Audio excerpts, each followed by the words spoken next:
नमस्कार दोस्तों, स्वागत है आप सभी लोगों का आपके अपने यूट्यूब परिवार में। और दोस्तों, आज के सेशन में हम लोग करने वाले हैं एनसीईआरटी का अगला पार्ट, जिसमें कि हम लोग डिस्कस कर रहे थे पूरे हिस्ट्री को, जिसमें कि क्लास 6, 7 और क्लास 8 के पूरे हिस्ट्री को हम लोग डिस्कस कर रहे थे। तो हालांकि इसके ऊपर हमने एक पहला जो है कि पार्ट बना दिया था।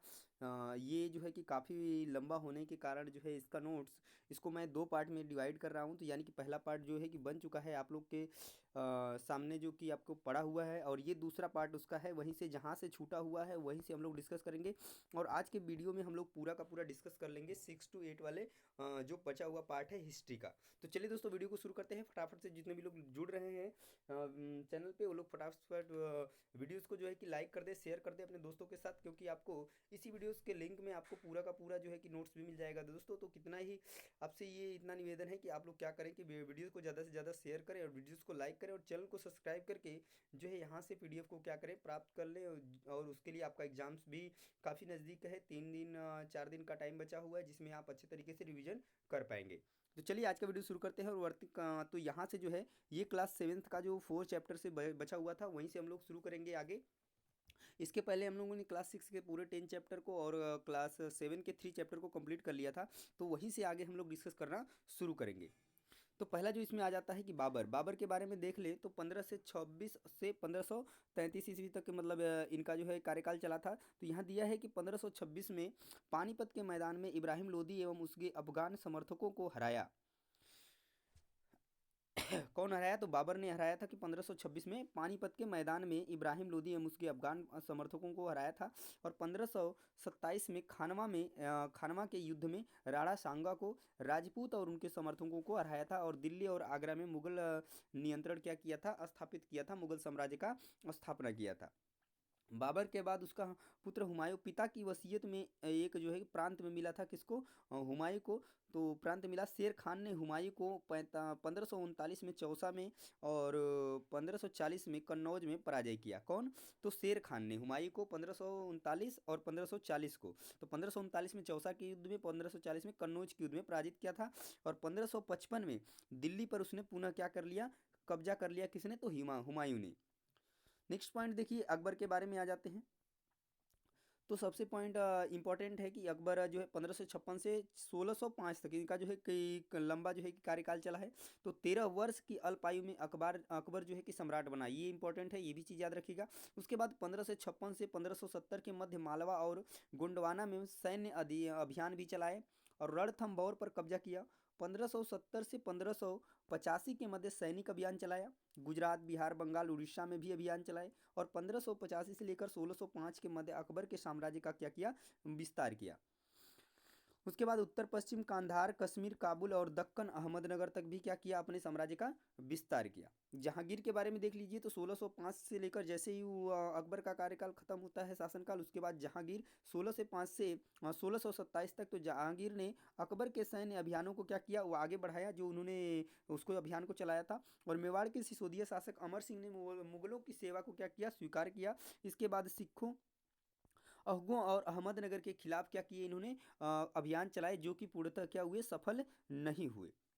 शाहजहां के बारे में देख लेते हैं। तो शाहजहां जो है कि 1627 से लेकर 1658 तक दक्कन में सैन्य अभियान, अहमदनगर के विरुद्ध अभियान, जिनकी जो है कि हार हुई, और ओरछा पर कब्जा कर लिया। अहमदनगर को मुगलों के साम्राज्य में मिला। ठीक है। उसके बाद आगे देख लीजिए, तो औरंगजेब उत्तर पूर्वी में अहोमों की पराजय हुई।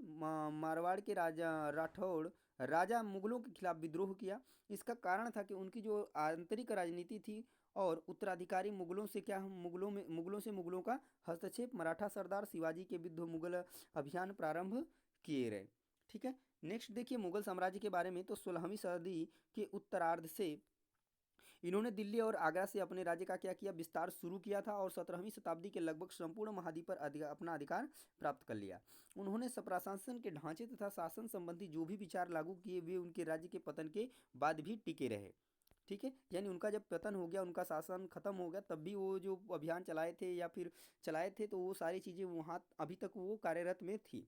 तो आज भारत के प्रधानमंत्री स्वतंत्रता दिवस पर मुगल शासकों के निवास स्थान दिल्ली के लाल किले की प्राचीर से राष्ट्र को क्या करते हैं, संबोधित करते हैं। तो देखिए ये मुगलों का क्या था, तो मुगल शासकों का निवास स्थान था दिल्ली।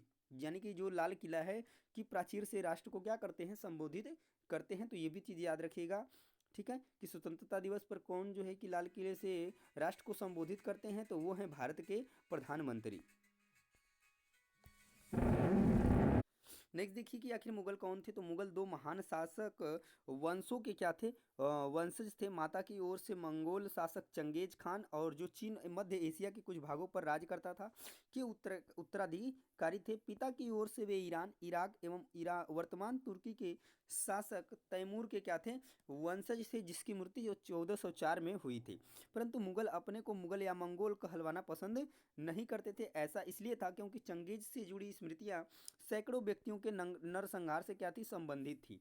यही स्मृतियां मुगलों के प्रतियोगियों उज्बेकों से संबंधित थी। दूसरी तरफ मुगल तैमूर के वंशज होने पर गर्व का क्या करते थे, अनुभव करते थे। इसलिए उन्होंने कहा कि इस महान पूर्वज से 1398 में दिल्ली पर कब्जा कर लिया था। अगला जो है कि मुगल सैन्य अभियान।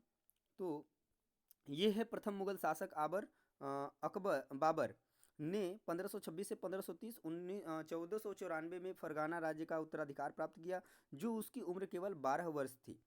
ठीक है, मंगोलों की दूसरी शाखा उज्बेकों के आक्रमण से उसे अपने पैतृक गद्दी छोड़नी पड़ी। अनेक वर्षों तक भटकने के बाद उसने 1504 में काबुल पर कब्जा कर लिया, और उसने 1526 में दिल्ली के सुल्तान इब्राहिम लोदी को पानीपत में हराया और दिल्ली और आगरा को अपने कब्जे में किया। और 16वीं शताब्दी यानी कि बाबर ने पहली बार पानीपत की लड़ाई में युद्धों में तोप और गोलीबारियों का इस्तेमाल किया। ये पॉइंट इंपॉर्टेंट है कि युद्ध में तोपों और गोलीबारियों का इस्तेमाल पहली बार कब किया गया। तो ये आपका बाबर के लिए है कि बाबर ने पहली बार जो है पानीपत की लड़ाई में युद्ध में तोप और गोलीबारियों का इस्तेमाल किया था।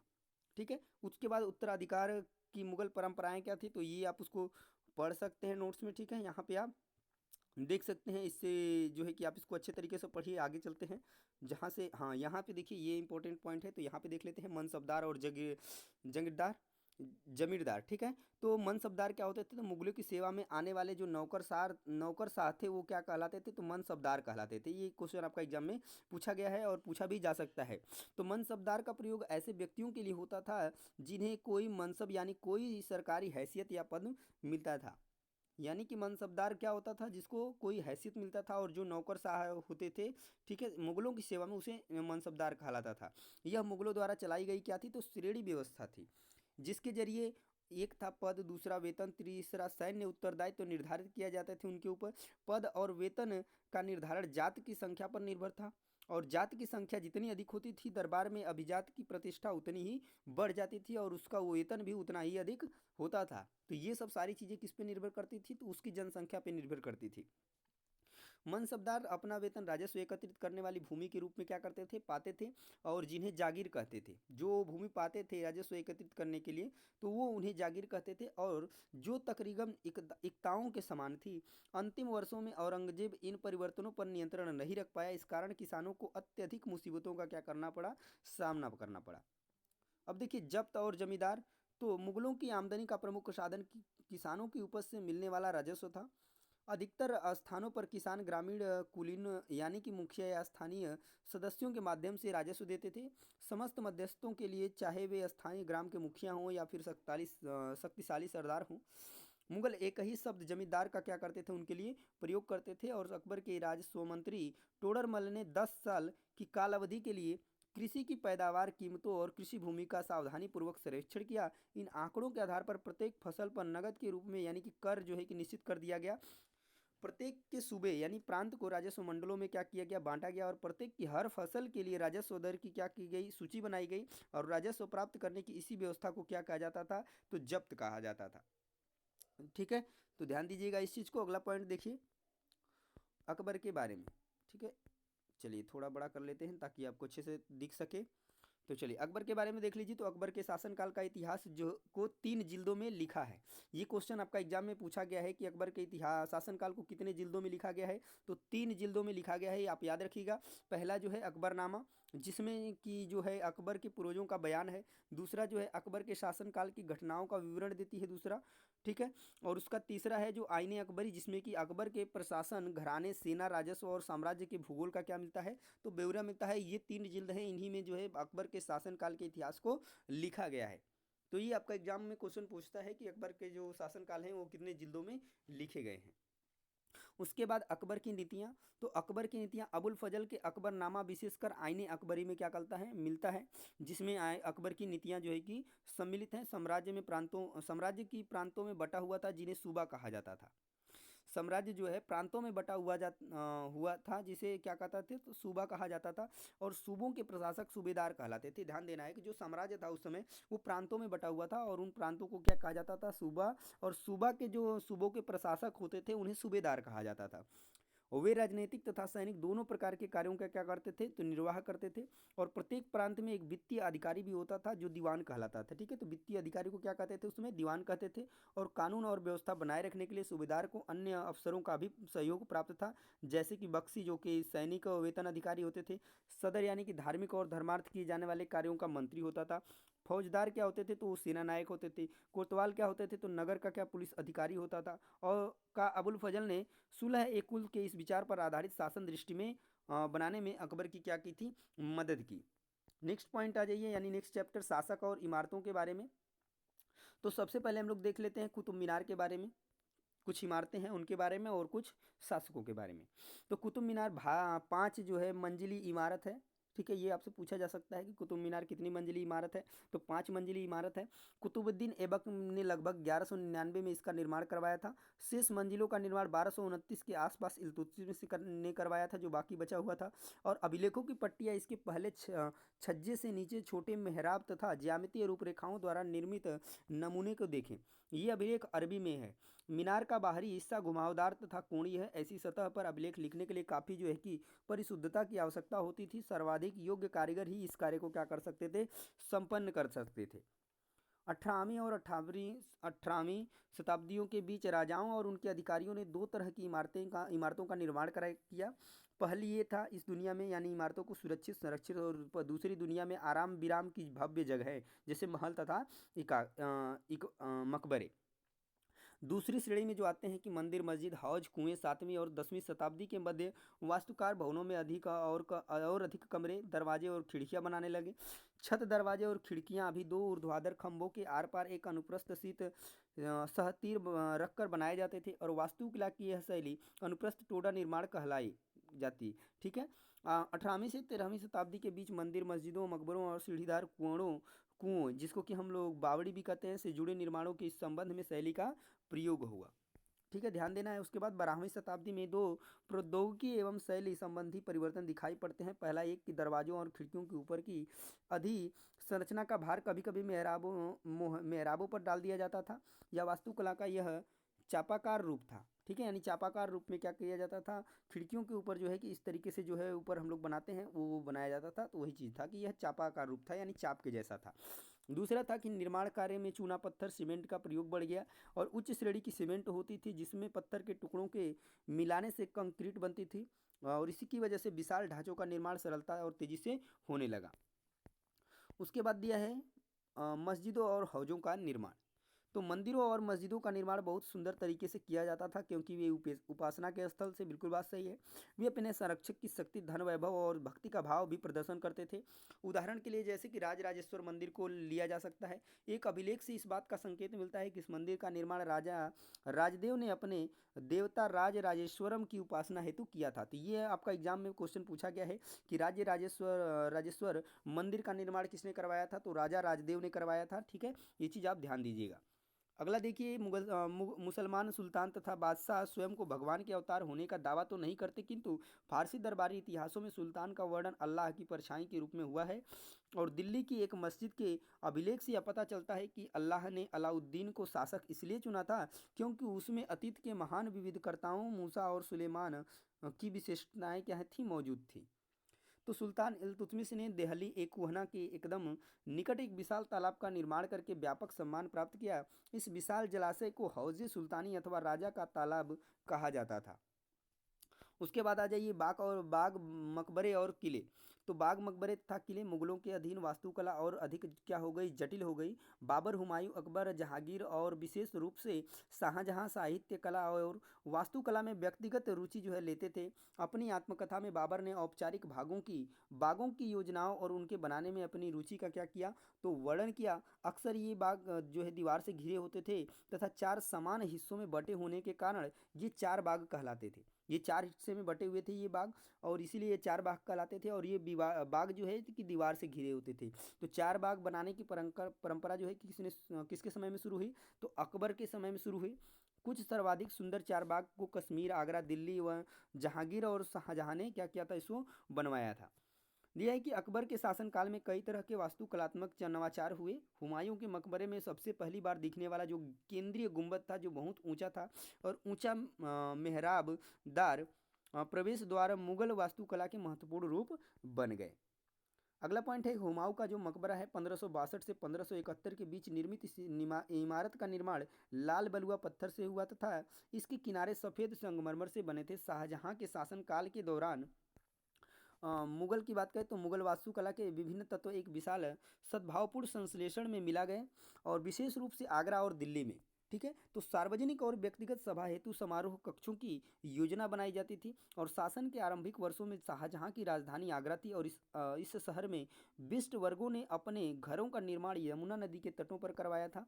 और शाहजहां ने अपने शासन की भव्यतम वास्तुकला उपलब्धि ताजमहल के नक्शे में नदी तटबाग की योजना अपनाई। आगरा का ताजमहल का निर्माण कब हुआ था पूरा, तो 1643 ईस्वी में पूरा हुआ था। क्षेत्र और साम्राज्य की बात करें तो 8वीं व 18वीं शताब्दियों के बीच जब निर्माण संबंधी गतिविधियों में बढ़ोतरी हुई, तो विभिन्न क्षेत्रों के बीच जो विचारों का भी पर्याप्त आदान प्रदान हुआ। विशाल साम्राज्यों के निर्माण में ने विभिन्न क्षेत्रों को उनके शासन के क्या कर लिया, तो अधीन कर लिया। नेक्स्ट देखिए अगला चैप्टर, नगर व्यापारी और शिल्पी जन। तो प्रशासनिक केंद्र सबसे पहले देख लेते हैं। तो चोल राज्य की राजधानी तंजाउर, जो कि कावेरी नदी के पास बसा था। तो ये आपका पूछा जा सकता है कि जो तंजाउर की राजधानी जो है कि नहीं, चोल राज्य की राजधानी तंजाउर जो है किस नदी के पास बसा हुआ था, तो कावेरी नदी के पास बसा हुआ था। राजा राजराज चोल द्वारा निर्मित राजराजेश्वर मंदिर के निर्माण किया गया, यही चीज पीछे दिया हुआ था। ठीक है, राजा राजदेव चोल द्वारा निर्मित राजराजेश्वर मंदिर का निर्माण किया था। इस मंदिर के अलावा नगर में अनेक राजमहल हैं, जिनमें कई मंडप बने हुए हैं। उसके बाद राजा लोग इन मंडपों में अपना दरबार लगाते थे, और उन बाजारों में हलचल से भरा हुआ है जहां अनाज, मसालों, कपड़ों और आभूषणों की बिक्री हो रही है। अरवेर में अभिजात वर्ग सूती वस्त्र और जनसाधारण के लिए मोटा जो है कि सूती वस्त्र तैयार कर रहे हैं। मंदिर, नगर और तीर्थ केंद्र के बारे में जानते हैं। तो तंजावुर मंदिर नगर नगरीकरण का एक अत्यंत महत्वपूर्ण प्रतिरूप प्रस्तुत करते हैं। मंदिर अक्सर समाज और अर्थव्यवस्था दोनों के लिए ही क्या है, अत्यंत प्रक्रिया है। शासक विभिन्न जो है देवी देवताओं के प्रति अपना भक्ति भाव दर्शाने के लिए क्या करते थे, तो मंदिर बनाते थे। और मंदिर के कर्ता धर्ता मंदिर के धन को व्यापार एवं सहकारी में लगाते थे। धीरे धीरे समय के साथ बड़ी संख्या में पुरोहित, पुजारी, कामगार, शिल्पी, व्यापारी आदि मंदिर तथा उसके दर्शनार्थियों एवं तीर्थयात्रियों की आवश्यकताओं को पूरा करने के लिए मंदिर के आसपास बसते बसते गए। और गुजरात जैसे कि सोमनाथ, तमिलनाडु, कांचीपुरम और मदुरई, आंध्र प्रदेश क्या हो गया, तिरुपति, ये सब विकसित हो गए। ठीक है, नेक्स्ट जो है कि तीर्थस्थल के बारे में। तो स्थल भी धीरे धीरे नगरों के रूप में विकसित हो गए। और वृंदावन यानी कि जो उत्तर प्रदेश में है, और तिरुवन्नमलाई जो तमिलनाडु में है, ऐसे नगरों के उदाहरण हैं। अजमेर राजस्थान की बात करें, 12वीं शताब्दी में चौहान राजाओं की क्या था, राजधानी था। तो प्रसिद्ध सूफी संत ख्वाजा मोइनुद्दीन यहाँ बस गए थे, और उनके दर्शनार्थी भी श्रद्धालु सभी मंथों के हुआ करते थे। और अजमेर के पास ही पुष्कर सरोवर है, जहाँ प्राचीन काल से ही तीर्थयात्री क्या होते रहते हैं, तो आते रहते हैं। उसके बाद छोटे नगरों की संजाल, तो 8वीं शताब्दी से ही उपमहाद्वीप में अनेक छोटे छोटे नगरों का संजाल सा बिछने लगा था। संभवतः उनका प्रादुर्भाव बड़े बड़े गांवों से हुआ था। उनमें आमतौर एक मंडपिका होती थी, यानी बाद में जिसे मंडी कहा जाने लगा, जहां आसपास के गांव लोग अपनी उपज को बेचने के लिए आते थे। तो मंडी आप जानते ही हैं, तो पहले उसको मंडपिका कहा जाता था, और आज जो है उसको मंडी कहा जाने लगा है, जहां लोग अपने सामानों को यानी कि सब्जियों को बेचने के लिए लाते थे। अगला पॉइंट है कि ऐसी गलियां थी जहां दुकानें एवं बाजार थे जिन्हें क्या कहा जाता था, तो हट्ट कहा जाता था। ये भी आपको याद रखना है कि ऐसी गलियां थी जहां दुकानें एवं बाजार थे जिन्हें हट्ट कहा जाता था। इसके अलावा भिन्न भिन्न प्रकार के कारीगरों वाले, सुनारों, लोहारों, पत्थर तोड़ने वालों आदि के अलग अलग बाजार होते थे। कुछ व्यापारी क्रय विक्रय किया करते थे। ठीक है।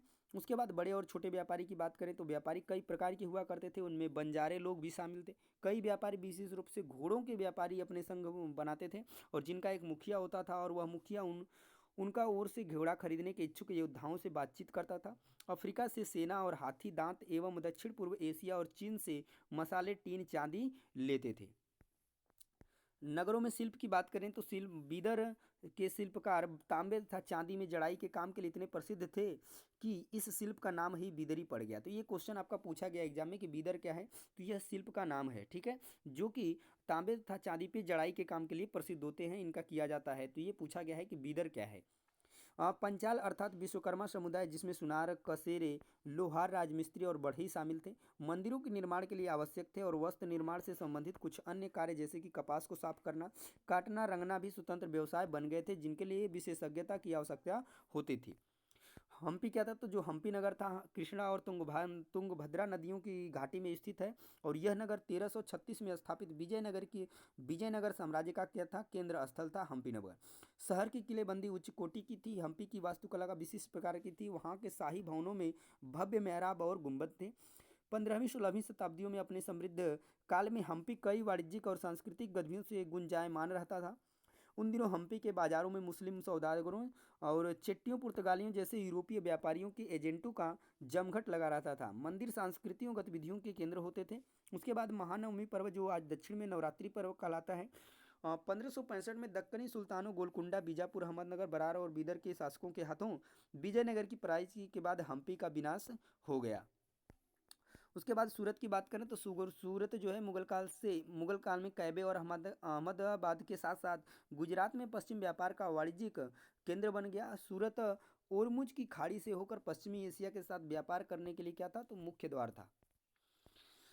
नेक्स्ट देखिए इसमें यहाँ पर क्या होता था, तो पुर्तगालियों, डचों और अंग्रेजों के कारखाने एवं माल गोदाम थे। कहाँ पर, तो सूरत में। और सूरत में ऐसी अनेक दुकानें थी जो सूती कपड़ा, थोक और फुटकर विक्रय कीमतों पर क्या थी, तो बेचती थी। आज सूरत एवं महत्वपूर्ण वाणिज्यिक केंद्र है। बिल्कुल बात सही है। मसूलीपट्टनम की बात करें तो मसूलीपट्टनम या मछलीपट्टनम नगर कृष्णा नदी के डेल्टा पर स्थित है, और यह 17वीं शताब्दी में यह भिन्न भिन्न प्रकार की गतिविधियों का नगर था। नए नगर और व्यापारी की बात करें तो 16वीं और 17वीं शताब्दियों में यूरोप के देश व्यापारी उद्देश्यों से मसालों और कपड़ों की तलाश में लगे हुए थे। 18वीं शताब्दी में बम्बई, कलकत्ता और मद्रास नगरों का उदय हुआ, जो आज प्रमुख महानगर हैं। बात करते हैं उसके बाद वास्को डी गामा की। तो वास्को डी गामा 15वीं शताब्दी में यूरोपीय नाविकों द्वारा समुद्री मार्ग खोजने के अभूतपूर्व कार्य किए गए। पुर्तगाली नाविक वास्को डी गामा अटलांटिक महासागर के साथ यात्रा करते हुए केप ऑफ गुड होप से निकलकर हिंद महासागर को पार करके 1498 में क्या किया, भारत पहुंचा था, जो कालीकट के बंदरगाह पे। ठीक है। क्रिस्टोफर कोलंबस की बात करें तो ये इटली वासी था। क्रिस्टोफर कोलंबस 1492 में कहाँ पहुंचा था, तो ये वेस्ट इंडीज पहुंचे थे। उसके बाद आ जाते हैं अगले चैप्टर की तरफ, चैप्टर नंबर 7, जनजातियां, खाना बदोश और एक जगह बसे हुए समुदाय के बारे में। तो इसमें देख लीजिए जनजाति समाज क्या था, तो अलबत्ता दूसरे तरह के समाज भी उस समय मौजूद थे। तो उपमहाद्वीप के कई समाज ब्राह्मणों द्वारा सुझाए गए सामाजिक नियमों और कर्मकांड को ही मानते थे, और न ही वे कई असमान वर्गों में विभाजित थे। तो अक्सर ऐसे समाजों को जनजाति के सदस्य नातेदारी के बंधन से जुड़े होते थे। कई जनजातियां खेती से अपना जीविका उपार्जन करते थे, और कुछ दूसरी जनजातियों के लोग शिकारी, संग्राहक या पशुपालक थे, और कुछ जनजातियां खाना बदोश थीं। यानी इस उपमहाद्वीप के विभिन्न हिस्सों में कई बड़ी जनजातियां क्या हुई, फाली फूली। तो जनजातीय लोग कौन थे, तो समकालीन इतिहासकारों और मुसाफिरों ने जनजातियों के बारे में बहुत कम जानकारी दी है। जनजातीय लोग भारत के लगभग हर क्षेत्र में क्या होते हैं, पाए जाते थे। इनका इलाका और प्रभाव समय समय के साथ क्या था, तो बदलता रहता था। पंजाब में खोखर जनजाति 13वीं-14वीं सदी के दौरान बहुत प्रभावशाली थे, और यहाँ बाद में गख्खर लोग ज़्यादा महत्वपूर्ण हो गए। उनके मुखिया कमाल खान गख्खर को बादशाह अकबर ने मनसबदार बनाया था। और उत्तर पश्चिम में एक और विशाल एवं शक्तिशाली जनजाति थी, बलूच। तो कहाँ थी, तो ये उत्तर पश्चिम में। ठीक है, ध्यान दीजिएगा। ये लोग अलग अलग मुखियों गडेरिए की जनजाति थी। रहती थी। उपमहाद्वीप में के सुदूर उत्तर पूर्वी भाग भी नागा, अहोम और कई दूसरी जनजातियों का पूरी तरह प्रभुत्व था। तो नागा भी एक जनजाति थी, अहोम भी जनजाति थी। उसके बाद बात करें तो बलोच की, तो बलोच भी क्या था, जो है कि एक जनजाति थी। बिहार और झारखंड में बात करें तो बिहार और झारखंड में 12वीं सदी तक चेर सरदार शाहियों का उदय हो चुका था। कर्नाटक और महाराष्ट्र की पहाड़ियाँ कोली, बेराद तथा भीलों की बड़ी जनजाति पश्चिमी और मध्य भारत में फैली हुई थी। मौजूदा छत्तीसगढ़, मध्य प्रदेश, महाराष्ट्र की आंध्र प्रदेश में गोंड लोग बड़ी तादाद में फैले हुए थे। खानाबदोश कौन लोग होते थे? तो खानाबदोश चरवाहे अपने जानवरों के साथ दूर दूर घूमते थे। उनका जीवन दूध और अन्य पशुधारी उत्पादों पर क्या था, निर्भर था। वे खेतिहर गृहस्थों से अनाज, कपड़े और ऐसी चीज़ों के लिए ऊन, घी इत्यादि का विनिमय भी करते थे। बंजारा लोग सबसे महत्वपूर्ण व्यापारी खानाबदोश थे और उनका कारवां टांडा कहलाता था। तो कारवां जो क्या है, किसका, जो खानाबदोश थे उनका जो कारवां होता था वो टांडा कहलाता था। और कई पशुचारी, मवेशी में और घोड़ों जैसे जानवरों को पालने, पोसने और भ्रमण करते थे ये लोग। अगला पॉइंट देख लीजिए, तो बदलता समाज और नई जो जातियां और श्रेणियां हैं उसके बारे में। तो देखिए यहाँ से कि जैसे जैसे अर्थव्यवस्था और समाज की ज़रूरतें बढ़ती गईं, नए हुनर वाले लोगों की आवश्यकता बढ़ी, वर्णों के भीतर छोटी छोटी जातियाँ उभरने लगी। उदाहरण के लिए जैसे कि ब्राह्मणों के बीच कई नई जातियाँ सामने आई, दूसरी ओर कई जनजातियाँ और सामाजिक समूहों को जाति विभाजित समाज में शामिल कर लिया गया और उन्हें जातियों का दर्जा दे दिया गया। वर्ण की बजाय जाति समाज के संगठन का आधार बनी और 11वीं और 12वीं सदी तक आते आते क्षत्रियों के बीच नए राजपूत गोत्रों की ताकत में काफ़ी इजाफा हुआ और राज्यों की उत्पत्ति जनजातीय लोगों के बीच हुए सामाजिक बदलाव से गहराई से क्या है, संबंधित है। उसके बाद बात करते हैं नज़दीक से एक नज़र। तो इसको देखिए, इसको पढ़ लीजिए आराम से। तो देखिए क्या दिया है कि गोंड लोग जो गोंडवाना नामक विशाल वन प्रदेश में रहते थे, तो वे स्थानांतरित कृषि अर्थात जगह बदल बदल कर खेती करते थे। तो ये पूछा जाता है स्थानांतरित कृषि के बारे में। ठीक है, विशाल गोंड जनजाति कई छोटे छोटे कुलों में भी बटी हुई थी। प्रत्येक कुल का अपना राजा या राय होता था। जिस समय दिल्ली के सुल्तानों की ताकत घट रही थी, उसी समय कुछ बड़े गोंड राज्य लोग गोंड सरदारों पर हावी होने लगे थे। उसके बाद दिया है गढ़कंडगा के गोंड राज्य में 70,000 गांव थे। यह एक समृद्ध राज्य था। गोंड सरदारों को अब राजपूतों के रूपों में मान्यता प्राप्त करने की चाहत हुई और हम लोग मौजूदा म्यांमार से आकर 13वीं सदी में ब्रह्मपुत्र घाटी पर आ बसे। उन्होंने भुइयाँ, यानी भुइयाँ का मतलब भूस्वामी लोगों को अपनी पुरानी राजनीतिक व्यवस्था का दमन करके नए राज्य की स्थापना की। उसके बाद 16वीं सदी के दौरान उन्होंने कुछ हाजों के राज्यों को अपने राज्य में मिला लिया और उन्होंने अपने कई अन्य जनजातियों को अभी क्या कर लिया, अधीन कर लिया। उन्होंने एक बड़ा राज्य बनाया। इसके लिए 1513 दशक में ही, इतने वर्षों पहले आग्नेय अस्त्रों का इस्तेमाल किया और 1660 तक आते आते वे उच्च स्तरीय बारूद और तोपों का निर्माण करने में सक्षम हो गए थे। अहोम समाज कुलों में विभाजित था, जिन्हें क्या कहा जाता था, तो खेल कहा जाता था। और शुरुआत में अहोम लोग अपने जनजातीय देवताओं की उपासना करते थे, लेकिन 17वीं सदी के पूर्वार्ध में ब्राह्मणों के प्रभाव में बढ़ोतरी हुई और अहोम समाज एक अत्यंत परिष्कृत समाज था। अगला चैप्टर देख लेते हैं, ईश्वर से अनुराग, चैप्टर नंबर 8। तो देखिए, परमेश्वर का विचार। तो बड़े बड़े राज्यों के उदय होने से पहले भिन्न भिन्न समूहों के लोग अपने अपने देवी देवताओं की क्या करते थे, तो पूजा करते थे। और जब लोग नगरों के विकास और व्यापार तथा साम्राज्यों के माध्यम से एक साथ आते गए, तब नए नए विचार भी विकसित होने लगे। यदि मनुष्य व्यक्ति भाव से परमेश्वर की शरण में जाए तो परमेश्वर व्यक्ति को इस बंधन से मुक्त कर सकता है, ऐसा उनका मानना था। श्रीमद् भगवत गीता में यह विचार की सामान्य सन की प्रारंभिक शताब्दियों में लोकप्रिय हो गया था। विशद धार्मिक अनुष्ठानों के माध्यम से शिव, विष्णु तथा दुर्गा को परम देवी देवताओं के रूप में पूजा जाने लगा। दक्षिण भारत में जो भक्ति थी वो किस तरीके की थी, तो नयनार और अलवार 7वीं से 9वीं शताब्दियों के बीच कुछ नए धार्मिक आंदोलनों का क्या हुआ, प्रादुर्भाव हुआ और इन आंदोलनों का नेतृत्व नयनारों और अलवारों ने किया। ये संत सभी जातियों के थे, जिनमें पुलैया और पनार जैसी अस्पृश्य समझी जाने वाली जातियों के लोग भी शामिल थे।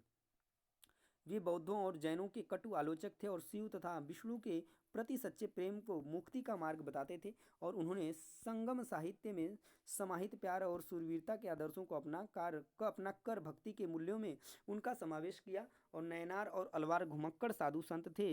वे जिस किसी स्थान या गांव में जाते थे, वहां के स्थानीय देवी देवताओं की प्रशंसा में सुंदर कविताएं रचकर उन्हें संगीतबद्ध कर दिया करते थे।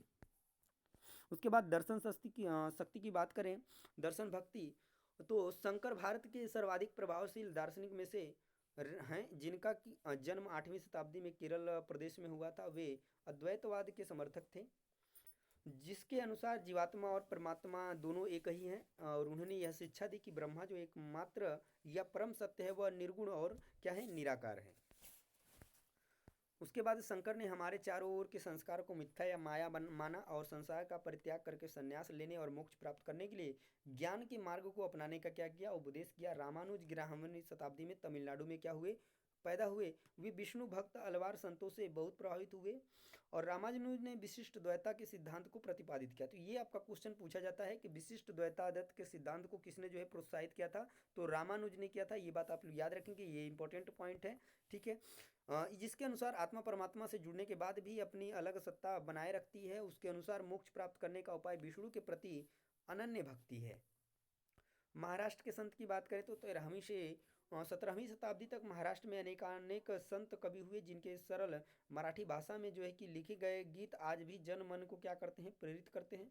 और उन संतों में सबसे महत्वपूर्ण थे ज्ञानेश्वर, नामदेव, एकनाथ और तुकाराम तथा सखुबाई जैसी स्त्रियां तथा चोखा मेखा चोखा मेला का परिवार जो अस्पृश्य समझे जाने वाली महार जाति का था। तो भक्ति की वह क्षेत्रीय परंपरा पंढरपुर में विट्ठल यानी विष्णु का जो एक रूप था और जनमन के हृदय में विराजमान व्यक्ति देव ईश्वर संबंधी विचारों पर केंद्रित थे। इन सब संतों कवियों ने सभी प्रकार के कर्मकांडों, पवित्रता के ढोंगों और जन्म पर आधारित सामाजिक अंतरों का विरोध किया तथा दूसरों के दुखों को बांट लेना, जरूरतमंद की सेवा करना, इसके एक नए मानवतावादी विचार का उद्भव हुआ। अगला देख लीजिए, इस्लाम व जो सूफी संत हुए उनके बारे में। तो संतों और सूफियों में बहुत अधिक क्या थी, समानता थी। यहाँ तक कि यह भी माना जाता था कि उन्होंने आपस में कई विचारों का क्या किया है, आदान प्रदान किया है और उन्हें अपनाया भी है। सूफी जो होते थे उस मुसलमान रहस्यवादी थे। वे धर्म के बाहरी आडंबरों को स्वीकार करते हुए ईश्वर के प्रति और भक्ति तथा सभी मनुष्य के प्रति दया भाव रखने को पर क्या करते थे, बल देते थे। इस्लाम ने एक ईश्वरवाद यानी एक अल्लाह के प्रति पूर्ण समर्पण का दृढ़ता से प्रचार किया और 8वीं और 9वीं शताब्दी में धार्मिक विद्वानों में पवित्र कानून, शरिया और इस्लामिक धर्मशास्त्र के विभिन्न पहलुओं का क्या किया, पहलुओं को विकसित किया। उसके बाद ये पूरा का दिया हुआ है इस्लाम के बारे में। तो ये लोग आप इसके बारे में आप लोग पूरा का पूरा नोट्स से पढ़ लेंगे। नोट्स लेने के बाद उत्तर भारत में धार्मिक बदलाव ये भी आप पढ़ लेंगे। कबीर के बारे में देख लीजिए थोड़ा सा। तो कबीर जो है कि 16वीं सदी में एक अत्यधिक प्रभावशाली संत थे। कबीर निराकार परमेश्वर में विश्वास रखते थे। उन्होंने उपदेश दिया कि भक्ति के माध्यम से ही मोक्ष यानी कि मुक्ति प्राप्त हो सकती है और हिंदू तथा मुसलमान दोनों लोग उनके क्या थे, अनुयायी हो गए। अगला पॉइंट है कि बाबा गुरु नानक के बारे में। तो कबीर की अपेक्षा बाबा गुरु नानक तलवंडी में जन्म लेने वाले बाबा गुरु नानक ने करतारपुर में एक केंद्र जो है कि स्थापित करने से पहले, ठीक है, तो इनके बारे में इतना दिया हुआ था, ठीक है। बाकी चीज़ें आप लोग ध्यान से पढ़ेंगे। और यहाँ से देखिए उसका चैप्टर नंबर 9 क्षेत्रीय संस्कृतियों का जो निर्माण हुआ उसके बारे में। तो दिया है कि लोगों का वर्णन करने का सबसे सामान्य तरीका है उनकी बोलचाल की भाषा से उन्हें परिभाषित करना। और प्रत्येक क्षेत्र की कुछ खास किस्म के भोजन, वस्त्र, काव्य, नृत्य, संगीत और चित्रकला से जुड़ा करते हैं, जिन्हें हम आज क्षेत्रीय संस्कृतियाँ समझते हैं। वे समय समय के साथ क्या होती हैं, बदलती रहती हैं और आज भी बदल रही हैं। विचारों के आदान प्रदान ने एक दूसरे को क्या बनाया है, संपन्न बनाया है। तो जो चेर और मलयालम भाषा का विकास किस तरीके से हुआ, तो महोदयपुरम का चेर राज्य प्रायद्वीप के दक्षिण पश्चिमी भाग में जो आज के केरल राज्य का एक हिस्सा है, 9वीं शताब्दी में स्थापित किया गया। मलयालम भाषा इस इलाके में बोली जाती थी और शासकों ने मलयालम भाषा एवं लिपि का क्या किया, प्रयोग अपने अभिलेखों में किया। शासक और धार्मिक परंपराओं की बात करें तो अन्य क्षेत्रों में क्षेत्रीय संस्कृतियां क्षेत्रीय धार्मिक परंपराओं से विकसित हुई थी और इस प्रक्रिया का सर्वोत्तम उदाहरण है पुरी, जो कि उड़ीसा में है। उड़ीसा में जगन्नाथ का संप्रदाय, जगन्नाथ का अर्थ मतलब क्या होता है, तो दुनिया का मालिक। ये आपसे एग्जाम में क्वेश्चन जो है पूछा जा सकता है, जो विष्णु का क्या है, पर्यवाची है। तो आज तक जगन्नाथ की काष्ठ प्रतिमा यानी कि स्थानीय जनजातीय लोगों द्वारा बनाई जाती हैं और जिससे कि एक जगन्नाथ मूलतः एक क्या थे, स्थानीय देवता थे। जगन्नाथ से आप याद रखेंगे विष्णु भगवान की बात की जा रही है, ठीक है, जिन्हें आगे चलकर विष्णु का रूप मान लिया गया है। आगे लिखा भी है। 12वीं शताब्दी में गंग वंश के राजा अनंत वर्मन ने पुरी में पुरुषोत्तम जगन्नाथ के लिए एक मंदिर बनवाने का क्या किया, निश्चय किया और इस मंदिर को तीर्थस्थल यानी कि तीर्थ यात्रा के केंद्र के रूप में महत्व प्राप्त हो गया। सामाजिक और राजनीतिक जो मामले भी थे इसकी सत्या और भी बढ़ती गई, ठीक है। उसके बाद राजपूत और जो शूरवीरता की परंपराएं थी, तो ऐसे अनेक समूह थे जो उत्तरी तथा मध्यवर्ती भारत में अनेक क्षेत्रों में अपने आप को क्या कहते थे, तो राजपूत कहते थे। और राजपूतों ने राजस्थान को विशिष्ट संस्कृति क्या की है, प्रदान की है। ये जो है सांस्कृतिक परंपराएं वहाँ के शासकों के आदर्शों तथा अभिलाषाओं के साथ क्या थी, घनिष्ठता से जुड़ी हुई थी। लगभग 8वीं शताब्दी से आज के राजस्थान के अधिकांश भाग पर विभिन्न परिवारों के राजपूत राजाओं का शासन रहा। और पृथ्वीराज एक ऐसा शासक था जिसने रण क्षेत्र में बहादुरी से लड़ते हुए अक्सर जो है मृत्यु का वर्ण किया और मगर पीठ भी नहीं दिखाई, यानी मृत्यु को प्राप्त हो गए पर उन्होंने पीछे मुड़कर नहीं देखा। उसके बाद क्षेत्रीय सीमांतों से भरे परे देखें तो कथक शब्द कथा कथक शब्द कथा शब्द से क्या है, निकला है, जिसका प्रयोग संस्कृत तथा अन्य भाषाओं में कहानी के लिए क्या किया जाता है। कथक मूल रूप से उत्तर भारत के मंदिरों में कथा यानी कहानी सुनाने वालियों की एक जाति थी। और 15वीं तथा 16वीं शताब्दियों में भक्ति आंदोलन के प्रसार के साथ कथक एक विशिष्ट नृत्य शैली का रूप धारण करने लगा। राधा कृष्ण के पौराणिक के रूप में आख्यान लोक नाट्य प्रस्तुत किए जाते थे, जिन्हें रासलीला कहा जाता था। और इसकी प्रस्तुति में किलस्ट तथा दूतपथ संचालन, उत्तम वेशभूषा तथा कहानियों के प्रस्तुतिकरण एवं अभिनय पर जोर दिया जाने लगा। और तमिलनाडु भरतनाट्यम, केरल जो है कि यानी तमिलनाडु में भरतनाट्यम, केरल में कथकली, उड़ीसा में ओडिसी और आंध्र प्रदेश में कुचिपुड़ी जैसे ये जो है कुछ नृत्य होने लगे।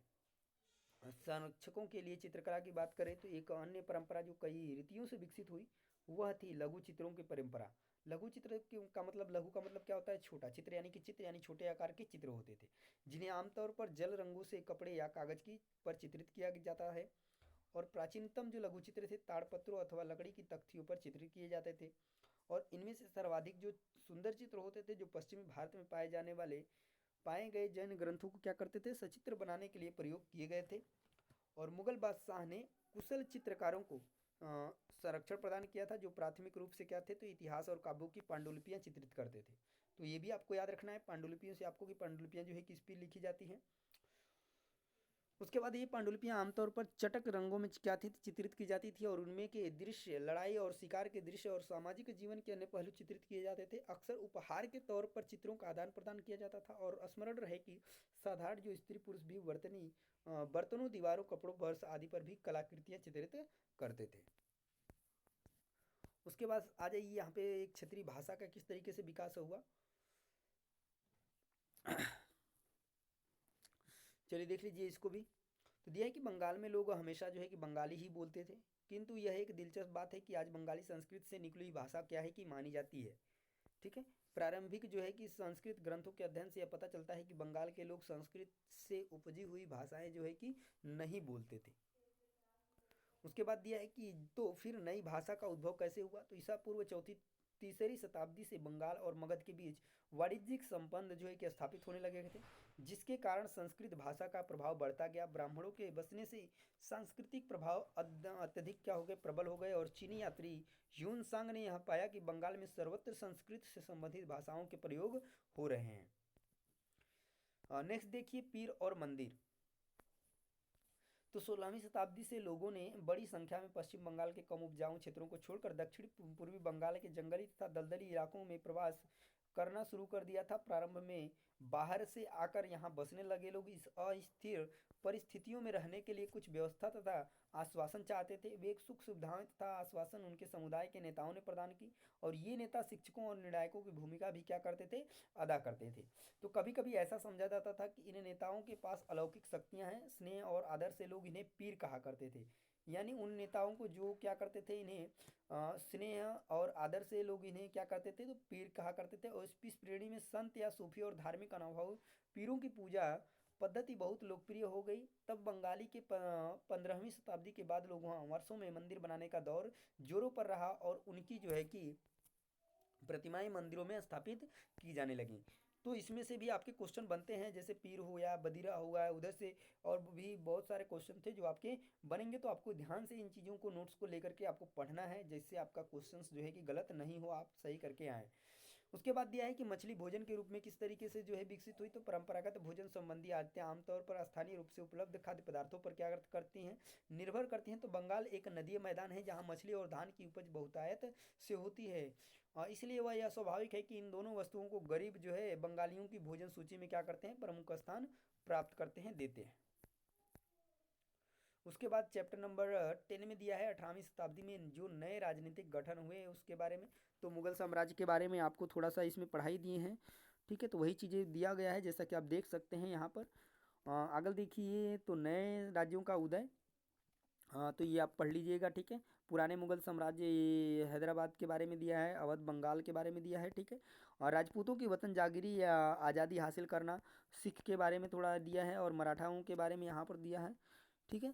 तो इनको आपको थोड़ा सा कम पढ़ने की ज़रूरत है। तो यहाँ से हम लोग जो है कि चैप्टर क्लास 8 का जो है कि हम लोग शुरू करते हैं, ठीक है। क्लास 8 का जो हिस्ट्री की बात करें तो उसको हम लोग शुरू करते हैं और मुख्य पॉइंट उसको पढ़ते हुए चलेंगे, ताकि कम समय में जो है कि आप जो है अधिक जो है चीज़ों को देख सकें।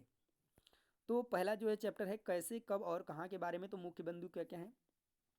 हाँ तो यहाँ से देख लीजिए कि रॉबर्ट क्लाइव ने रेनेल को हिंदुस्तान के नक्शे का तैयार करने का काम सौंपा। भारत पर अंग्रेजों की विजय के समर्थक रेनेल को वर्चस्व स्थापित करने की प्रक्रिया नक्शे तैयार करना था। भारत का प्रथम गवर्नर जनरल कौन था, तो वारेन हेस्टिंग्स साहब। देखिए यहाँ से एक एक पॉइंट आपके लिए इंपॉर्टेंट होता जाएगा, आप इसको पढ़ते हुए चलिए। भारत का प्रथम गवर्नर जनरल कौन था, तो वारेन हेस्टिंग्स था। आखिरी वायसराय कौन था, तो लॉर्ड माउंटबेटन था, ठीक है। उसके बाद 1817 में स्कॉटलैंड व्हिप अर्थशास्त्री और राजनीतिक दार्शनिक कौन थे, तो जेम्स मिल थे। उसके बाद 3 विशाल खंडों में a history of the British India, Bharat का इतिहास नामक एक किताब लिखी गई, ठीक है। उसके बाद इस किताब में जेम्स मिल ने भारत के इतिहास को हिंदू, मुस्लिम और ब्रिटिश इन 3 खान खंडों में क्या किया, बांटा था। उसके बाद इतिहास को हम अलग अलग कालखंडों में बांटने की कोशिश इसलिए करते हैं, इसकी भी एक वजह है कि हम एक दौर की खासियतों, उसके केंद्रीय तत्वों को पकड़ने की कोशिश करते हैं। इसलिए ऐसे शब्द महत्वपूर्ण हो जाते हैं जिनके सहारे हम क्या करते हैं, समय को बांट देते हैं। ये शब्द अतीत के बारे में हमारे विचारों को क्या करते हैं, दर्शाते हैं। वे हमें बताते हैं कि एक अवधि से दूसरे अवधि के बीच आए बदलावों का क्या महत्व होता है। और मिल को लगता था कि सारे एशियाई समाज सभ्यता के मामले में यूरोप से क्या है, पीछे हैं। अगला जो है कि जेम्स मिल का मानना था कि भारत में अंग्रेजों से के आने से पहले यहाँ हिंदू और मुसलमान तानाशाहों का ही राज्य चलता था, और यहाँ चारों ओर केवल धार्मिक बैर, जातिगत बंधनों और अंधविश्वासों का ही क्या था, बोलबाला था। मिल ने तो यहाँ तक सुझाव दिया था कि अंग्रेजों को भारत के सारे भूभाग पर कब्जा कर लेना चाहिए, ताकि भारतीय जनता को ज्ञान और सुखी जीवन प्रदान किया जा सके। उनका मानना था कि अंग्रेजों की मदद के बिना हिंदुस्तान प्रगति नहीं कर सकता था। तो ये पूछ सकता है कि ये किसका जो है कि मानना था कि जो है हिंदुस्तान जो है कि प्रगति नहीं कर सकता अंग्रेजों के बिना, तो जेम्स मिल, ठीक है, याद रखेंगे।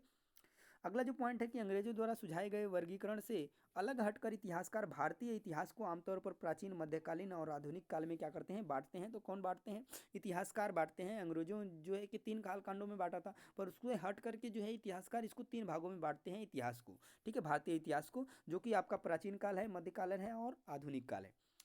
पश्चिम में आधुनिक काल को विज्ञान, तर्क, लोकतंत्र, मुक्ति और समानता जैसी आधुनिकताओं के ताकतों के विकास का क्या माना जाता है, तो युग माना जाता है। और अंग्रेजी शासन वाले युग को इतिहासकार का औपनिवेश युग कहते हैं। ये पॉइंट आपका इंपॉर्टेंट है, इसको आप देख लीजिए, ठीक है। उसके बाद अंग्रेजों ने भारत को जीता और स्थानीय नवाबों और राजाओं को दबाकर अपना क्या किया, शासन स्थापित किया, और उन्होंने अर्थव्यवस्था व समाज पर नियंत्रण स्थापित किया। अपने सभी खर्चों के लिए भारतीयों से क्या किया, राजस्व कर वसूल किया, यानी राजस्व वसूल किया। नेक्स्ट पॉइंट देखिए दिया है कि ब्रिटिश शासन के कारण यहाँ की जो मूल मान्यताएं और पसंद नापसंद, रीति रिवाज और तौर तरीकों में क्या हुआ, बदलाव आया। जब एक देश पर दूसरे देश के दबदबे से इस तरह के राजनीतिक, आर्थिक, सामाजिक और सांस्कृतिक बदलाव आते हैं तो इस प्रक्रिया को क्या कहते हैं, औपनिवेशीकरण कहते हैं। ध्यान से समझिएगा। यानी ब्रिटिश जो है, ब्रिटिश अंग्रेज आए हमारे देश को क्या किए, दबाए, और उनके वजह से क्या हुआ, हमारे जो तौर तरीके हैं, कुछ रीतियाँ हैं, राजनीतिक, आर्थिक, सामाजिक जो भी चीज़ें बदलाव हो गए हैं, तो उसको ही औपनिवेशीकरण कहते हैं। इसलिए उनके राज्य, उनके शासनकाल को क्या कहा जाता है उनके इतिहास में, तो उसको औपनिवेशीकरण युग कहा जाता है, ठीक है। अंग्रेजी शासन द्वारा तैयार किए गए सरकारी रिकॉर्ड इतिहासकारों का एक क्या है, महत्वपूर्ण साधन है। उसके बाद अंग्रेजों को यह भी लगता था कि तमाम जो अहम दस्तावेजों और पत्रों को संभाल कर रखना जरूरी है, और महत्वपूर्ण दस्तावेजों को बचा कर रखने के लिए अभिलेखागार यानी कि और संग्रहालय जैसे क्या किए गए, संस्थान भी बनाए गए। उसके बाद दिया है कि अंग्रेजों का विश्वास था कि किसी देश पर अच्छी तरह शासन चलाने के लिए उसको सही ढंग से जानना जरूरी होता है, यानी उसको उस यानी जिस देश पर शासन चलाना है उसके बारे में जानना उसको अच्छे तरीके से जरूरी होता है। उसके बाद दिया है कि 19वीं सदी की शुरुआत तक पूरे देश का नक्शा तैयार करने के लिए बड़े बड़े सर्वेक्षण किए जाने लगे और गाँव में राजस्व सर्वेक्षण किए गए, और इन सर्वेक्षणों में धरती की सतह, मिट्टी की गुणवत्ता, वहाँ मिलने वाले पेड़ पौधे और जीव जंतु तथा स्थानीय इतिहासों व फैसलों का क्या किया गया, फसलों का पता लगाया गया जाता था। जनगणना के जरिए भारत के सभी प्रांतों में रहने वाले लोगों की संख्या, उनकी जाति, इलाके और व्यवसाय के बारे में भी जानकारियां इकट्ठी की जाती थी। इसके अलावा वानस्पतिक सर्वेक्षण, प्राणी वैज्ञानिक सर्वेक्षण, पुरातात्वीय सर्वेक्षण, मानव शास्त्रीय सर्वेक्षण, वन सर्वेक्षण आदि कई दूसरे सर्वेक्षण भी किए जाते थे। तो जैसे जैसे छपाई की तकनीक फैली, अखबार छपने लगे और विभिन्न मुद्दों पर जनता में बहस होने लगी थी। नेताओं और सुधारकों ने अपने विचारों को फैलने के लिए लिखा। कवियों और उपन्यासकारों ने अपनी भावनाओं को व्यक्त करने के लिए क्या किया, लिखना शुरू किया। उसके बाद देख लेते हैं सेकंड चैप्टर आ जाता है व्यापार से साम्राज्य तक किस तरीके से जो है कि फैली, यानी ईस्ट इंडिया कंपनी के बारे में इसमें दिया होगा। दिया है कि मुगल बादशाहों ने, औरंगजेब आखिरी शक्तिशाली बादशाह था। मुगल बादशाहों में औरंगजेब जो है कि आखिरी शक्तिशाली बादशाह था। ये क्वेश्चन आपका एग्जाम में पूछा जा चुका है कि कौन जो है कि मुगल बादशाहों का आखिरी जो है कि बादशाह था तो शक्तिशाली था औरंगजेब। उन्होंने वर्तमान भारत में एक बहुत बड़े हिस्से पर क्या कर लिया था, नियंत्रित स्थापित कर लिया था।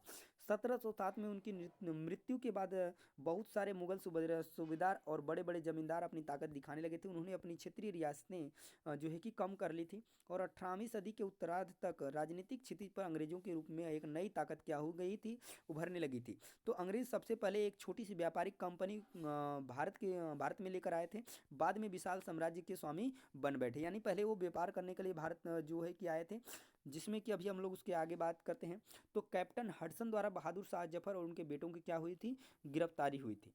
तो औरंगजेब के बाद कोई मुगल बादशाह इतना ताकतवर तो नहीं हुआ, लेकिन एक प्रतीक के रूप में मुगल बादशाहों का क्या बना हुआ था, तो महत्व बना हुआ था। जब 1857 में ब्रिटिश शासन के विरुद्ध भारी विद्रोह शुरू हो गया तो विद्रोहियों ने मुगल बादशाह जफर को ही अपना क्या कर लिया, नेता मान लिया था। और जब विद्रोह कुचल दिया गया तो कंपनी ने बहादुर शाह जफर को देश छोड़ने के लिए क्या कर दिया, मजबूर कर दिया, और उनके बेटों को जफर के सामने ही क्या किया, तो मार डाला।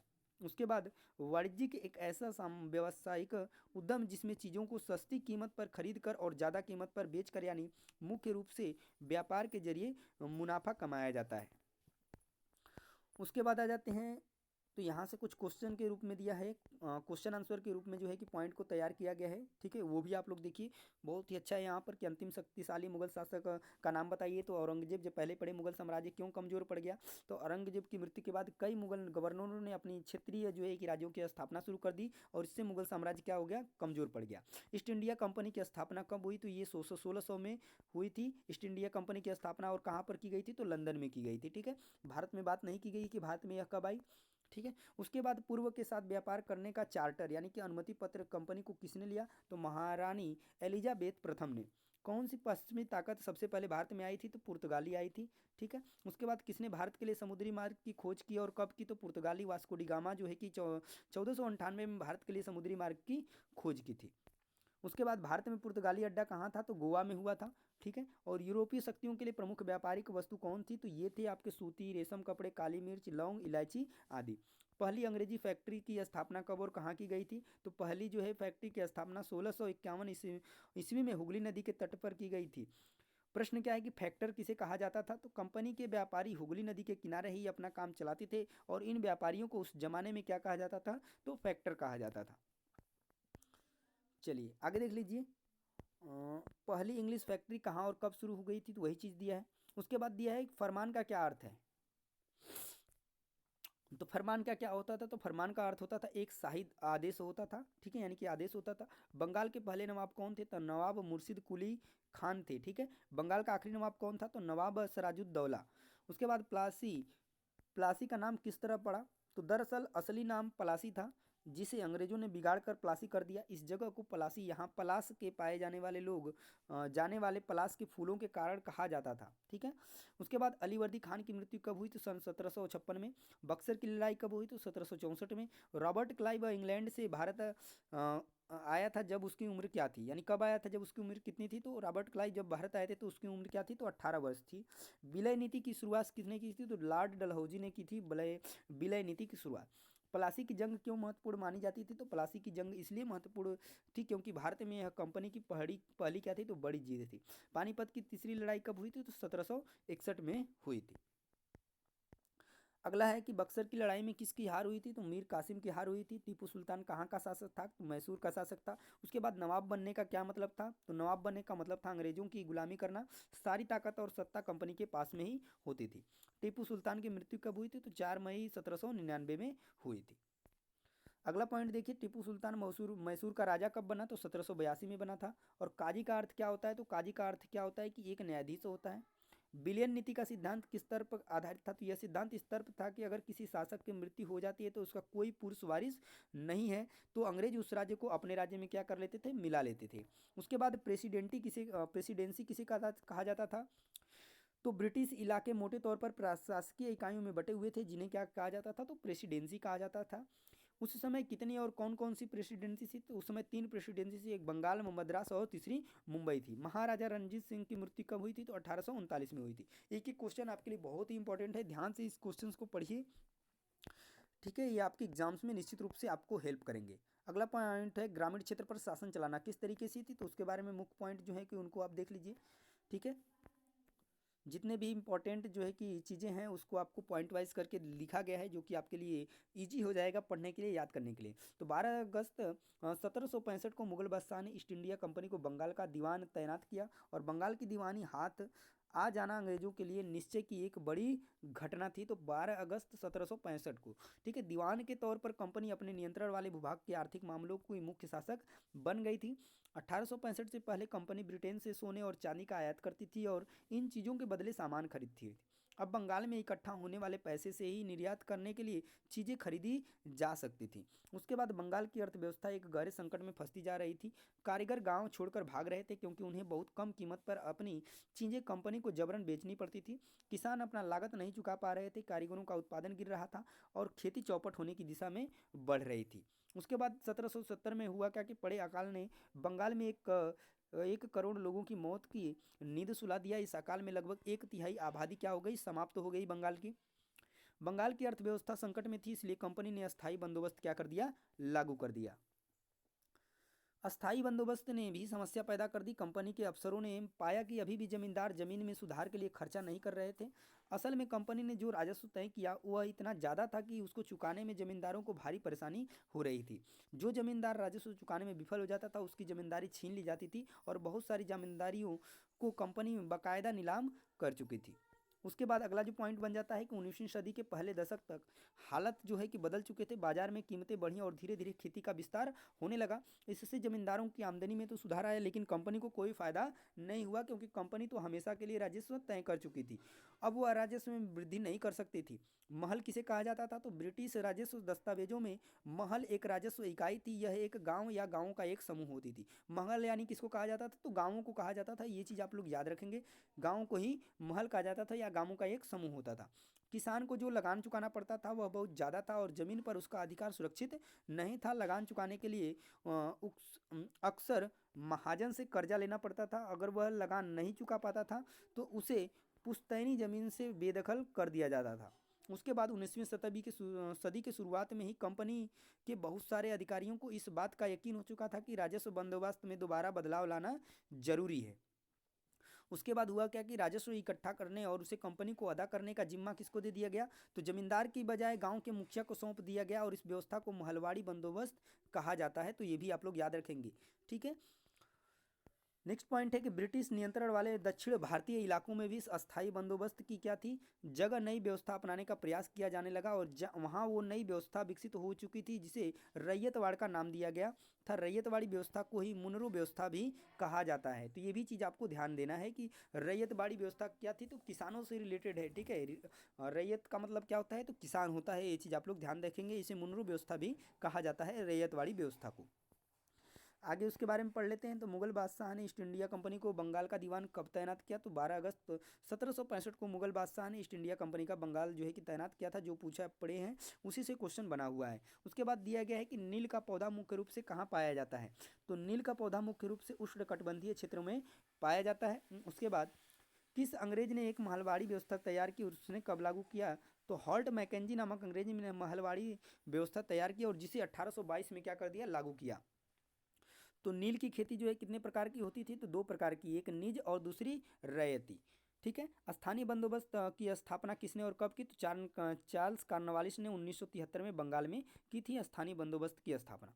मद्रास का गवर्नर कौन था? तो मद्रास का गवर्नर टॉमस मुनरो था और इसी रैयतवाड़ी व्यवस्था को मुनरो व्यवस्था भी कहा जाता है, ये भी आप लोग याद रखेंगे। दुनिया का जो है नील उत्पादन कब आधा रह गया था, ये भी आपका पूछा गया है। उसके बाद तो ये 1783 से 1789 के बीच दुनिया का जो नील उत्पादन है वो आधा रह गया था। और 1865 में पहले कंपनी ब्रिटेन ने किस वस्तु का आयात करते थे? तो 1865 में पहले कंपनी ब्रिटेन से सोना और चांदी क्या है कि आयात करते थे। ब्रिटेन द्वारा आयात कब किया गया था? तो 1788 में ब्रिटेन द्वारा आयात किया गया था। उसके बाद रीड और मुनरो जैसी जातियों की क्या तर्क था? तो उनका यह तर्क था कि उन्हें सीधे किसानों से ही बंदोबस्त करना चाहिए जो पीढ़ियों से जमीन पर खेती करते आ रहे हैं, और राजस्व अनुकूलन से पहले उनकी जमीनों का सावधानीपूर्वक और अलग से सर्वेक्षण होना चाहिए। उसके बाद दिया है कि किन्हीं 6 राज्यों में उगाए जाने वाले फसलों के नाम लिखिए। तो उस समय जो है कि बंगाल में पटसन, असम में चाय, उत्तर प्रदेश में गन्ना, पंजाब में गेहूं और कपास। और उसके बाद आगे चलते हैं तो यहाँ पे देख लेते हैं महाराष्ट्र में कपास और मद्रास में चावल जो है कि उगाए जाते थे। स्थानीय बंदोबस्त किसे कहते हैं? तो ज़मीन में निवेश करना और खेती के लिए अंग्रेजों ने कानून बनाया कि इस बंदोबस्त की शर्तों के हिसाब से राजाओं और तालुकदारों को जमींदारों के रूप में मान्यता दी गई और उन्हें किसानों से लगान वसूलने और कंपनी को राजस्व चुकाने का जिम्मा सौंपा गया। उनकी ओर से चुकाई जाने वाली राशि अस्थायी रूप से तय कर दी गई थी और इसे स्थानीय बंदोबस्त कहा गया। उसके बाद आ जाइए चैप्टर नंबर 4 पे, आदिवासी के बारे में, आदिवासी दिकू और स्वर्ण युग की कल्पना के बारे में। तो इसमें क्वेश्चन वाइज जो है कि पॉइंट को लिखा गया है क्वेश्चन आंसर के रूप में, इसको आप आसानी से याद कर सकते हैं। तो झूम खेती के 3 नाम बताइए। तो इसको बेवड़, घुमंतू या कर्तन खेती भी कहते हैं। बिरसा कब गिरफ्तार हुए थे? तो 1895 ईस्वी में गिरफ्तार हुए थे। बिरसा का जन्म कब हुआ था? तो 1870 के दशक में हुआ था। बिरसा का जन्म किस जनजाति समूह में हुआ था? तो मुंडा जनजाति समूह में हुआ था। बिरसा की मृत्यु कब और कैसे हुई? तो सन 1900 में बिरसा की मृत्यु हैजे के कारण हुई थी, ये भी बात याद रखेंगे। घुमंतू किसान मुख्य रूप से कहाँ रहते थे? पूर्वतीय एवं मध्य भारत के पर्वतीय व जंगली पट्टियों में रहते थे। उसके बाद झूम खेती किसे कहते हैं? तो झूम खेती घुमंती खेती को ही कहा जाता है। बैगा औरों के लिए काम करने से क्यों कतराते थे? तो बैगा खुद को जंगल की संतान मानते थे जो जंगल के उपज पर ही जिंदा रह सकते थे। मजदूरी करना बैगाओं के लिए अपमान की बात थी। और मुंडा क्या थे? तो मुंडा एक जनजाति समूह है जो छोटा नागपुर में रहता है। और कुछ जनजातियां समूहों के नाम बताइए। तो मुंडा, गोंड, उराव और संथाल जो है कि जनजातियां हैं। ठीक है, ये भी आपको ध्यान देना है। ब्रिटिश अफसरों को कौन सा आदिवासी समूह ज़्यादा जो है कि सभ्य दिखाई देता था? तो एक जगह टिक कर रहने वाले गोंड और संथाल समूह सभ्य दिखाई देते थे। किनको? तो ब्रिटिश अफसरों को। स्लीपर क्या है? तो लकड़ी के वे क्षैतिज तख्ते जिन पर रेल की पटरियां बिछाई जाती थी वो क्या थे? तो स्लीपर थे। आदिवासी खाना पकाने के लिए कौन सा तेल इस्तेमाल करते थे? तो आदिवासी खाना पकाने के लिए साल और महुआ के तेलों का इस्तेमाल करते थे। उसके बाद आगे देखिए आदिवासी अपना जीविका कैसे चलाते थे? तो आदिवासी जो है कि किस तरीके से अपना जीविका चलाते थे? तो बहुत सारे इलाकों में आदिवासी समूह पशुओं का शिकार करके और अन्य वन्य उत्पादों के इकट्ठा करके अपना काम चलाते थे। वे जंगलों को अपनी ज़िंदगी के लिए बहुत ज़रूरी मानते थे। अब वैष्णव किसे कहते थे? तो वैष्णव की पूजा करने वाले को क्या कहा जाता था? तो वैष्णव कहा जाता था। आदिवासी दिकू किसे मानते थे? तो आदिवासी बाहरी लोगों को दिकू मानते थे, यानी जो बाहरी लोग होते थे। आदिवासियों के लिए सफ़ेद झंडा किस बात का प्रतीक था? तो सफ़ेद झंडा जो है बिरसा राज का प्रतीक था। अगला जो पॉइंट है कि बैगा औरों के लिए काम करने से क्यों कतराते थे? तो यह भी आपको बताया कि वो जो है कि जंगलों को अपना संतान, जंगल की संतान अपने आप को मानते थे और वो उसी पर जिंदा रहने के लिए सोचते थे और मजदूरी करने में उनका क्या, वो अपमान समझते थे अपने आप को। जब जनता बगावत करती है, इस चैप्टर में देखिए जो इंपॉर्टेंट पॉइंट है उसके बारे में। तो यहाँ से देख लेते हैं कि ईस्ट इंडिया कंपनी की नीतियों का जनता, राजाओं, रानियों, किसानों, जमींदारों, आदिवासियों, सिपाहियों सब पर तरह तरह से क्या हुई कि असर पड़ा। जो नीतियाँ और कार्रवाई जनता के हित में नहीं होती थी या उनके भावनाओं को ठेस पहुँचाती थी, लोग उनका क्या करते थे? विरोध करते हैं। और उसके बाद 18वीं सदी के मध्य से ही राजाओं और नवाबों की ताकत छीनने लगी थी और उनकी सत्ता और सम्मान दोनों ही क्या हुए थे? तो छीनने लगे थे। उसके बाद देखिए कि बहुत सारे राज दरबारों में रेजिडेंट तैयार कर दिए गए थे और स्थानीय शासकों की स्वतंत्रता घटती जा रही थी। उनकी सेनाओं को भंग कर दिया गया था और उनके राजस्व वसूली के अधिकार व इलाके एक एक करके छीने जा रहे थे। उसके बाद यहाँ पर दिया है कि झांसी की रानी लक्ष्मीबाई चाहती थी कि उनकी कंपनी उनके पति की मृत्यु के बाद उनके गोद लिए हुए बेटे को क्या करे, राजा मान ले, और ऐसा नहीं हुआ। इसकी वजह से विद्रोह जो है कि हुआ था। उसके बाद दिया है कि पेशवा बाजीराव द्वितीय के दत्तक पुत्र नाना साहब ने कंपनी से आग्रह किया था कि उनके पिता को जो पेंशन मिलती थी वह उनकी मृत्यु के बाद भी उन्हें मिलने लगे, तो वो भी स्वीकार नहीं किया गया था। उसके बाद है नेक्स्ट पॉइंट की अवध की रियासत अंग्रेजों के कब्जे में जाने वाली आखिरी रियासतों में से क्या थी, एक थी। अवध को अंग्रेजों ने 1856 में अपने कब्जे में लिया और गवर्नर जनरल डलहौजी ने ऐलान कर दिया कि रियासत का शासन ठीक से नहीं चल रहा है, इसलिए शासन को दुरुस्त करने के लिए ब्रिटिश जो है प्रभुत्व क्या है इसका जरूरी है। उसके बाद नेक्स्ट पॉइंट है कि कंपनी ने मुगलों के शासन को पूरी तरह से खत्म करने के लिए कंपनी द्वारा जारी सिक्कों पर से मुगल बादशाह का नाम हटा दिया गया। उसके बाद बहादुर शाह जफर जो है कि अंतिम मुगल बादशाह थे, जो कि आप पिछले चैप्टर में पढ़े हैं। गाँव में किसान और जमींदारी भारी भरकम लगान और कर वसूली के सख्त और तौर तरीकों से परेशान थे, और ऐसे बहुत सारे लोग महाजनों से लिया कर्ज जो है कि नहीं लौटा पा रहे थे। भारतीय सिपाही जो कंपनी में काम करते थे अपने वेतन भत्तों और सेवा शर्तों के कारण क्या थे, परेशान थे, और कई नियम सैनिकों के धार्मिक भावनाओं और आस्थाओं को भी ठेस पहुंचाए थे। क्यों ऐसे? भारतीय समाज में सुधार के लिए अंग्रेजों ने सती प्रथा को रोकने और विधवा विवाह को बढ़ावा देने के लिए भी क्या किए थे, कानून बनाए गए। उसके बाद आगे देख लीजिए जो अगला पॉइंट है इसमें, अगला पॉइंट है आपका कि 1830 के बाद कंपनी ने ईसाई मिशनरियों को खुलकर काम करने और जमीन संपत्ति जुटाने की भी छूट दे दी। उसके बाद 1850 में एक अन्य कानून बनाया जिसमें ईसाई धर्म अपनाने की छूट दी गई, और इसमें प्रावधान थी कि अगर कोई भारतीय व्यक्ति ईसाई धर्म अपनाता है तो पुरखों की संपत्ति पर उसका अधिकार पहले जैसा ही रहेगा। नेक्स्ट जो पॉइंट है कि जब सिपाही इकट्ठा होकर अपने जो है कि सैनिक अफसरों का हुक्म मानने से इनकार कर देते थे तो उन्हें सैनिक विद्रोह कहते थे। मई 1857 में शुरू हुई सैनिक विद्रोह से भारत में कंपनियों का अस्तित्व ही खतरे में पड़ गया था। सैनिक विद्रोह की शुरुआत मेरठ से शुरू हुई थी और 29 मार्च 1857 को युवा सिपाही मंगल पांडे को बैरकपुर में अपने अफसरों पर हमला करने के आरोप में फांसी पर लटका दिया गया था। उसके बाद देखिए 7 चैप्टर बुनकर लोहा बनाने वाले और फैक्ट्री मालिक उनके बारे में।